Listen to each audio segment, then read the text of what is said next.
Hi there. Will you please sign here? I'm not sending away my rights with this, am I? I got a letter for you that requires signature confirmation. I see. Looking over the clipboard, the small dragon I was holding up to me, I saw the sender of the letter which was Reza. There you go. I'm Nora, by the way. Would you mind if I asked you a few questions? Oh, wait, what's this about? I'm just making small talk. Wait a minute, I recognize you. You tried the same thing with Razor. I should report you. Oh. Maybe I should report you to your supervisors for inappropriate behavior towards clients. But it's important. Please, just let me talk to Horizon for a few minutes. You know how it is. If you want an interview with the humans, you'll have to get permission from the proper authorities. Help me out here, Horizon. As an ambassador, you care about the accurate portrayal of humans in media, don't ya? You should talk to me. Otherwise, someone else will fill in the blanks, and who knows what they'll come up with. Let me show you something. Also, I like how, fuck, what is it?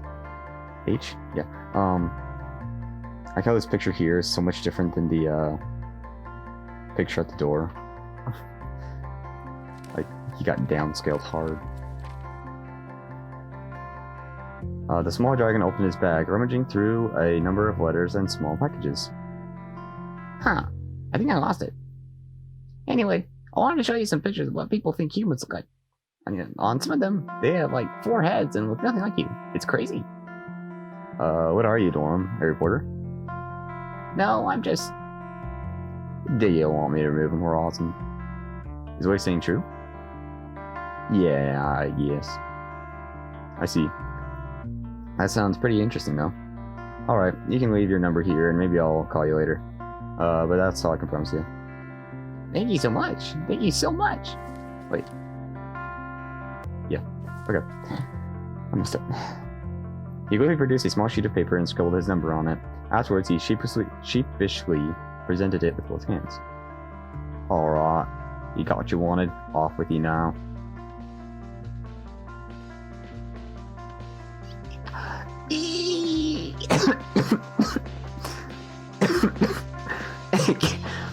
Sorry about that. They got destroyed me. Don't worry about it. I guess I should be all. See you tomorrow then. Right. With all the commotion, I almost forgot that I was still holding her this letter. Within the plain envelope was a similarly plain sheet of paper with his handwriting. When I started reading, however, I saw that his wording was so full of pleasantries I knew he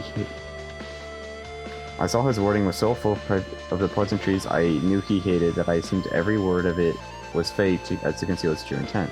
He did mention I'd know what to do, but I was unsure of how I was supposed to decode the letter's secret message. I didn't remember ever having a conversation about the subject with him, yet he still relied on me to remember whatever it was that I was missing.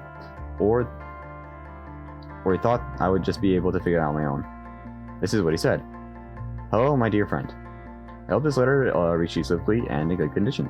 Unfortunately, we were not able to catch up earlier, so I want to write you this letter. How have you been these last few years? How have you been doing? How's the family? I feel like there is so much we could talk about, since we have not seen each other much recently. At least we have a chance to do so in this form.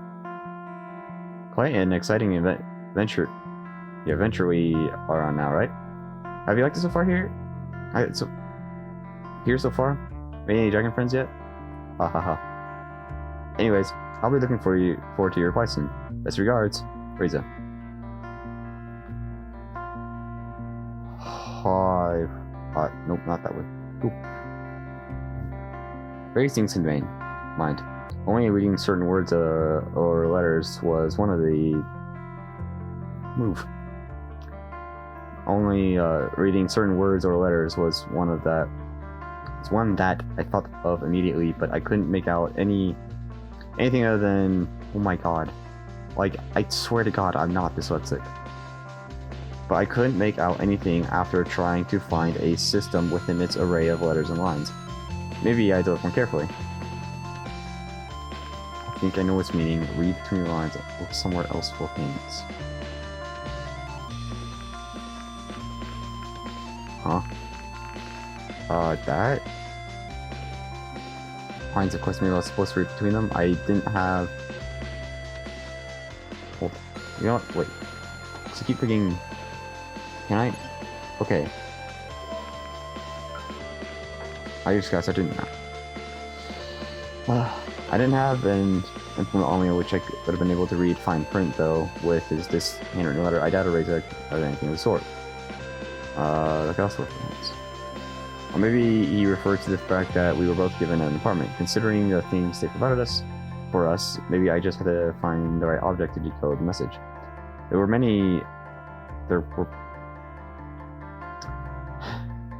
there's items here, though of course I still had no idea what in particular I was looking for.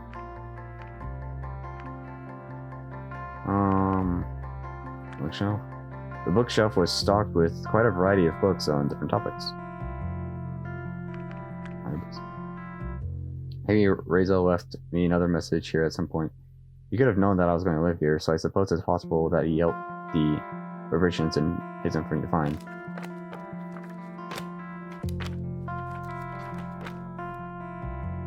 Now, even after moving every single book from the shelf, there's no indicator of anything that would include the message. But even if Reza did leave a hint, it could have been anywhere in the apartment and not just the bookshelf.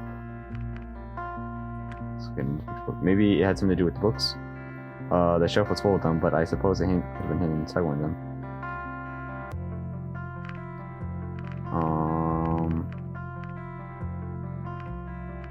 Which one of you would best relate to that? I guess...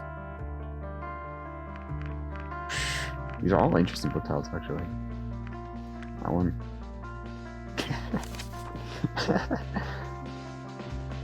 Dark one. May the dark stormy night relentlessly pouring. Relentlessly pouring was the rain outside, periodically interrupted by a loud echo of thunder again and again. So quickly had its roaring staccato become... Oh, he's just being fancy. Okay. So quickly had its roaring staccato become that it almost seemed like someone was pounding against the door. No, someone really was pounding on my door right now. The door swiftly opened, and the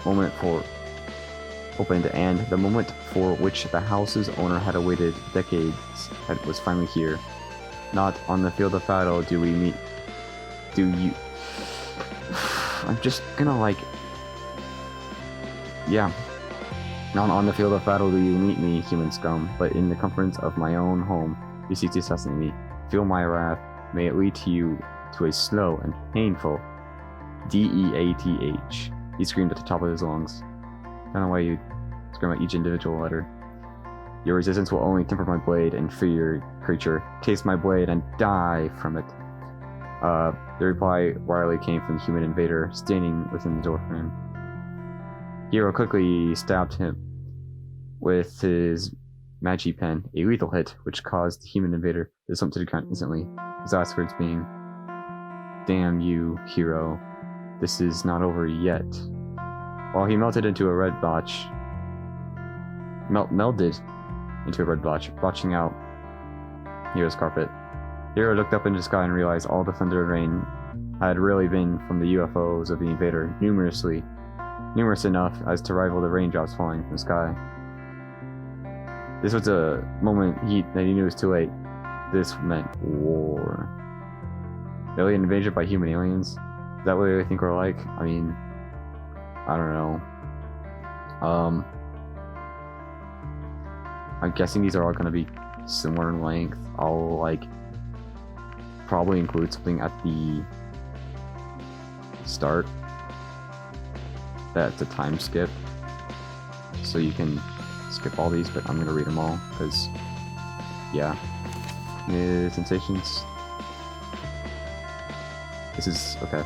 I was so young and naive back then, barely having reached the age at which the arduous process of finding a mate, settling down, and starting a family became expected. Yet none of my peers interested myself.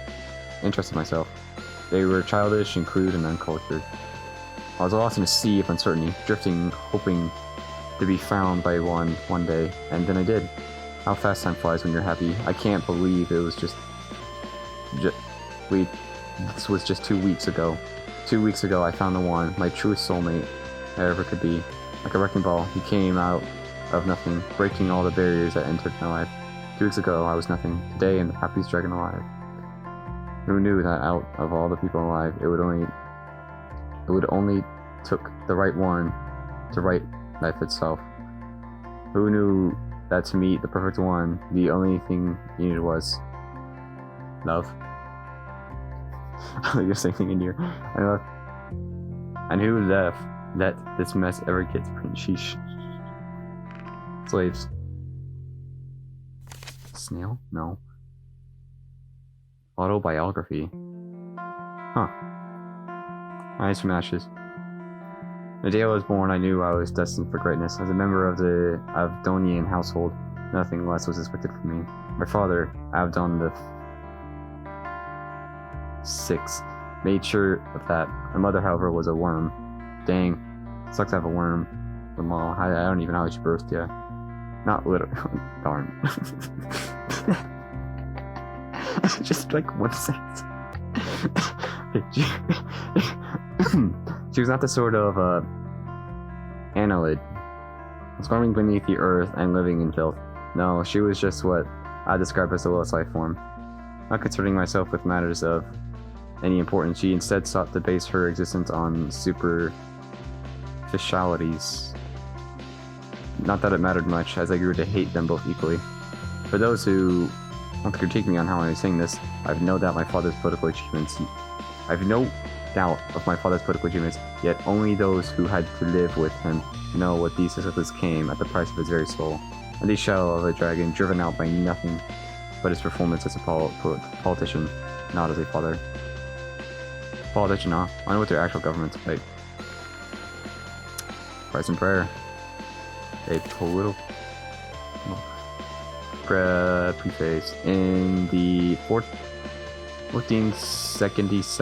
22nd, oh my god, year since our ascent to sentience, a most extraordinary chain of events led to the most extraordinary circumstances in our politics and society. Okay, so they know when they ascended to sentience. That's actually pretty cool. These events have since been buried in history until I stumbled upon records of these. Oh my god, I swear every single one of these writers is just trying to act so big brain, because I'm not even gonna try to pronounce that. I deigned upon myself to dramatize the... It's always one fucking sentence more. The events in a manner that is both accurate to history as well as entertaining. It's talking about events, never mind. To any reader who might have an interest in such stories, this is not for my own personal gain, as I do hope to make this story available to a larger audience than just a few who have permission to visit the archives. I believe the wisdom to be gained from the ensuing tale to be more relevant to us now than ever. No comment. Exoman Sphere. Huh. As a manual meant for the general populace, this booklet intends to bring you, the valued reader, closer to the uses and joys of the Exoman Sphere might bring. I have taken the utmost care to use simple language and instructions to remove the well-known barrier between individuals and knowledge of proper use of this most wondrous device. So basically, it's calling everyone except him stupid. For interested parties, a chapter about the Exoman Sphere history and the idea for advanced applications can be found later in this book. Quick start guides. Step 1. Place your Exoman Sphere on a flat, stable surface. Make sure that the surface is indeed stable and flat. Exert it at a spirit level in order to determine the surface. It's absolutely horizontal in order to prevent the Exoman Sphere going off the swear. He's calling everyone stupid. Plug your Exoman Sphere into any fitting household outlet. Want to make sure the Exoman Sphere is switched off. Locate the power switch for the Exoman Sphere.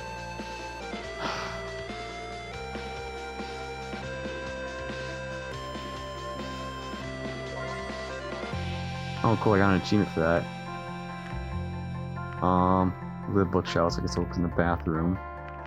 So that's a cabinet. No razors. There are some plain meds though. Let's take some. I'm not sure this is a good idea, but here we go. I don't. Why is it a bad idea to take meds? Oh. Oh. I took them. Okay, cool. Real quick. Let's just absolutely overdose.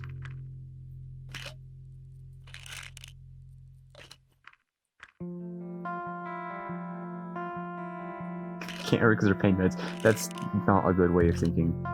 Ever. Oh. Why did they shoot me?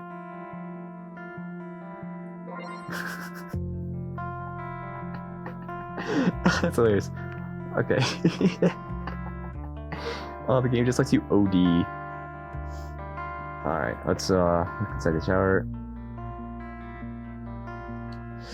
No shampoo to be found anywhere, of course. No hint either, just some body wash. You can use body wash, it's fine. You absolute baby. He is baby. In the kitchen. We go from like a modern apartment to like what, 16th century apartment? Plenty of stuff in here. The meat. Just solid meat, nothing special about it. Look at the milk, pasteurized. At least they got that down. Crack open an egg and okay, cool. Nope, just like your egg. Cool. Let's break open all our eggs.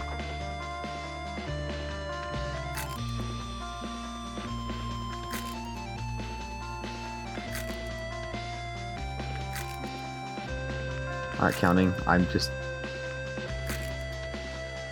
gonna do like 5 more. It's easier to stream it because you know, like, that doesn't make. Oh, never mind. Unlabeled container. Forward light liquid side. Here goes nothing. Why would you drink it? Why would you just drink? Jesus Christ! This is... Man, last chapter. I shouldn't eat some of these things because they might be poisonous to me. Now, eats everything.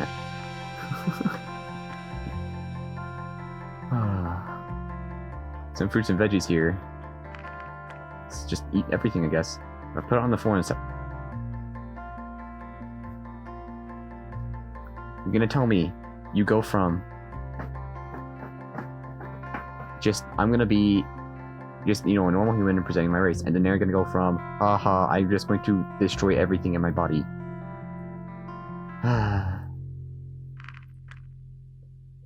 The figs, quite a bit actually. Figs are ripe with history and still enjoy some cultural significance, especially in religion. What?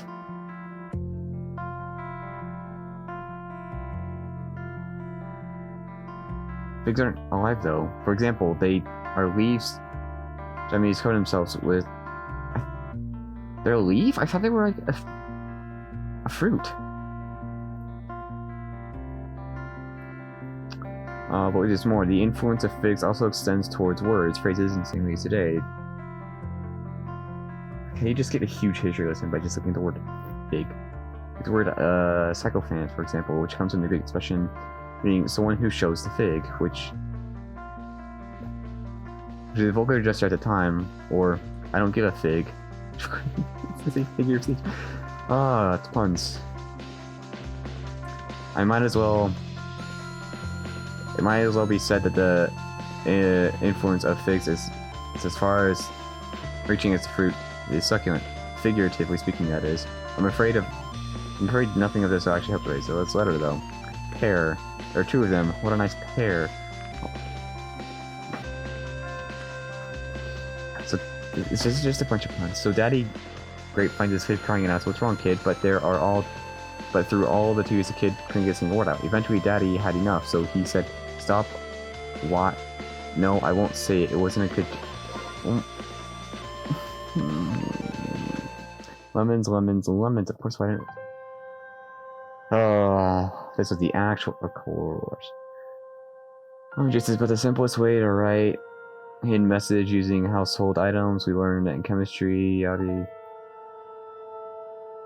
We can So in history class, when we learned about that, he made a joke about using the method to cheat on the next test, and I replied by saying that he'd have to bring an iron, and he expected me to have a random chemistry class years ago, but I didn't remember. When you hit the portal tonight, 10 p.m. was all the message said. I wasted a good amount of time, but I still had some time before to go out and meet races, so I decided to make some lunch. I could have made some scrambled eggs if I hadn't broken them all earlier. Afterwards, I resumed reading a book. Okay, I'm going to go back and just look at the bathroom, or oh no, wait, that was the last one. Dang, if only I wasn't stupid. Wouldn't that be great if I wasn't stupid? Afterwards, I resumed reading my book about the continuing adventures of Sheridan and her exploits in destroying cultural artifacts. Unsurprisingly, it came to a happy end, with the evil organization stopped in its tracks, at least for now. I thought the ending was deliberately left open for ambiguity, but when I returned the page, I saw the advertisement for the next entry in this apparently long-running series of books. I realized all of this had just been a ploy to set up the inevitable sequel. Luckily, this appointment didn't last long, as I had to get going to meet Reza at the portal. When I got outside, it didn't seem quite as dark as it had been when I arrived yesterday. I might have had difficulties finding my way otherwise, but I could still see the portal in the distance. As I was walking, I wondered if anyone was following me, but I seemed oddly deserted. Was everyone else already asleep?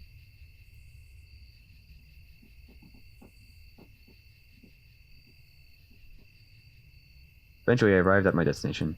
Reza was already standing idly by the portal. His fidgeting made it obvious he had waited just for me.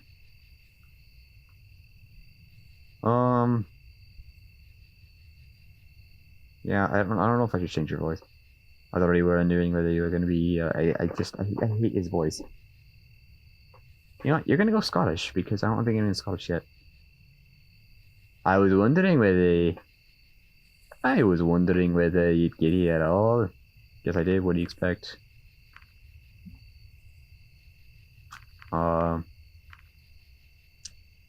Make this. What a wonderful night it is. Look at the stars. You could see them so clearly here. Without all the pollution lingering in the air back at home. Almost as if we were looking right in the face of eternity itself. For so long, humanity thought we'd find aliens out there. Yet after all these years, we found we were still alone in the universe. Turns out we were looking in the right place. What's going on, Reza? Why'd you call me out here all this time? At this time. For one, because we're sending a generator home. Right. Before I was sent here, they told me they would limit the use of the portal as they couldn't afford to keep it open all the time. In order to keep in contact with us and enable us to send things over to them, the portal would be open just for a quarter of an hour each day. Sending something back home wasn't really problematic for us since the high energy expenditure associated with sending bigger objects only affected the sender, not the receiver. However, this also meant that until all business was concluded in regards to our trade with the PDAs and generators, we were basically stuck here. As for the others, do you know what this place is? You said something about... Yeah, okay, I read that right. You said something about trouble? How much injury, really? More than enough. I'm afraid this whole place will become soon, and we better not be here when it happens. What are you talking about? I'd hoped you see it too, but it took me some time to understand, and I heard it, and I had a head start on you in any case. While you speaking, my gaze wandered and fixed on some movement nearby. It was hard to make out anything, but I had imagined it had just been the wind blowing through the nearby shrubbery, except for the fact that it was no wind. Reza. This might take a while to explain, but I got the whole night. Reza, look. He turned around to face whatever I was seeing. Good to hard before he called out. Yeah, I dare even follow me out here. The disturbance came closer, until it became clear that it was Maverick, who had hidden nearby to listen to our conversation. I knew you were up to no good. What are you talking about? What are you planning here? Some kind of attack? Wait a minute, there's no reason for it. Don't try tonight. Aren't you both talking about it in the cafe? I saw the letter. You think I couldn't smell the lemon on it? Pathetic. You'll have to come with me to the police station. Wait, both of you. Come on, I think... Whoa! Bruh. I'm trying to read.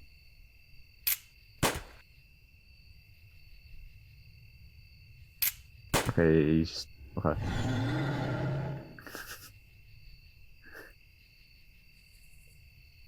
Bruh. Come on, let's get out here. And I can... Inside, I could see the wound where the bullet had penetrated his hide. A trickle of blood staining his dark scales and underneath, and nerves beneath. Reza used the opportunity to run, since some direction I wasn't sure which. I frantically scanned my surroundings looking for Reza, though he had already vanished in darkness. What was I supposed to do? Run away as well? Help Maverick? I was just a diplomat, and I had no idea what was happening. Suddenly, the dragon whipped around and hit me in the guts with his thick tail. I was lifted off the ground briefly before... So why did it sound like I hit wood? Before about hitting the ground hard enough that my vision blurred almost immediately. Deafening roar battered my ears. Was this a cry for help? I could barely move, but I found it better not to try. I did not saw the wounded dragon more than he already was. It certainly would have ended badly for me if he tried anything. I heard him take a few unsure steps before he lay on the ground, panting. I'm still watching you, you know. You better not move for your own good. If I have to get up again and come after you in this condition, I can't promise I won't be nice. I should give you a Scottish voice. I really shouldn't be allowed to give people voices. It took a few minutes of listening to his labored breathing before someone arrived. It was two dragons. The first I recognized was Sebastian, the other one I didn't know. Here's Sebastian and Maverick exchanged a few words when the stocky fellow approached me.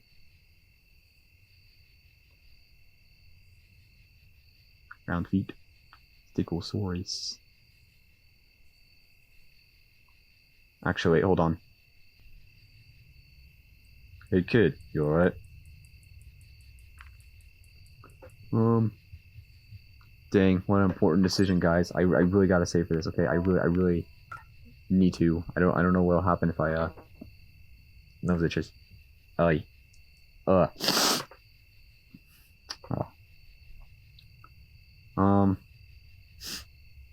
Well, I mean, I hit wood on the grass, so I think I would say still from Elizabeth. Bryce, Bryce, the chief police in this town. Can you tell me what happened?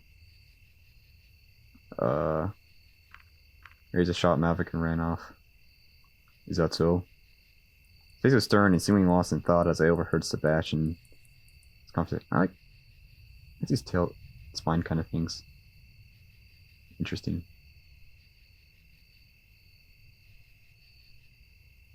Yeah. That. Oh yeah, I heard it. But I can do voices. Yeah, but I heard you on fly duty. We probably won't find him there. You're the oh, okay, I get it now. Okay. Yeah, but you're the fly on duty. You probably won't find him there. Not here in the darkness at any rate. Well, that's just brilliant. What do you think, Chief? Chief? Yes, Chief. You're the Chief. Horizon, can you walk? Yeah, I think so. Alright, Sebastian, and take Horizon to the apartment. Get us some help here before Maverick. Get us some help here before... Well, look, Fraser. Right on. Come on, Horizon. I'll help you up.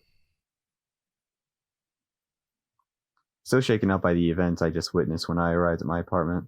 Not knowing anything better to do, I soon fell into a deep slumber.